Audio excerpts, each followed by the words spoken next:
ভিক্ষুক রাস্তা দিয়া যায় আর জমিদারের পুত্রবধূও যায়। একজন সামনের থেকে আসতেছে, একজন সামনের দিকে যাইতেছে। দুইজনের ক্রসিং এর সময় ভিক্ষুকের গায়ের কাদা জমিদারের পুত্রবধূর গায়ে লেগে গেছে। সে দুনিয়া আন্ধার করে ফেলছে, স্বামীকে ডাইকা নিয়ে আসছে, বলছে ভিক্ষুক আমার কাপড় নষ্ট করে দিছে। সে শুধু ভিক্ষুক ছিল না, বৃদ্ধ ছিল। বৃদ্ধ ছিল না শুধু, জীর্ণ ছিল, শীর্ণ ছিল। শরীরে কাপড় ছিল না, ফাটা চিরা কাপড় ছিল। পায়ে জুতা ছিল না, পেটে ভাত ছিল না। জমিদারের পুত্র সইতে পারে নাই, যৌবনী শক্তি সয় তো সয় কি কইরা। তার স্ত্রীর গায়ে ভিক্ষুকের কাদা, বস সমগ্র শক্তিকে হাতে জমা করা, একত্র করা বৃদ্ধের গালে বসায়।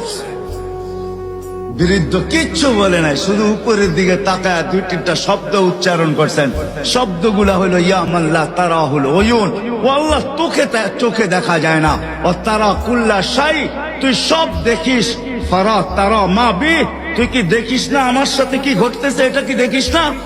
বলতে দেরি যুবক, মরতে দেরি হয় নাই। জমিদার চলে আসছে, প্রতিশোধ নিবে। বৃদ্ধের একদিকে মুস্কি হাসি, একদিকে বলতেছে প্রেমের খেলা এমনই হয়। জিজ্ঞাসা করছে কিসের প্রেমের খেলা রে? বলছে ওর প্রেমিকার গায়ে আমার কাদা লাগছে, পায়ের কাদা লাগছে, ও সইতে পারে নাই। যৌবনী শক্তি দিয়ে আমার বৃদ্ধ গালে বসায় দিছে। আমাকেও একজন ভালোবাসে, সেও সইতে পারে না,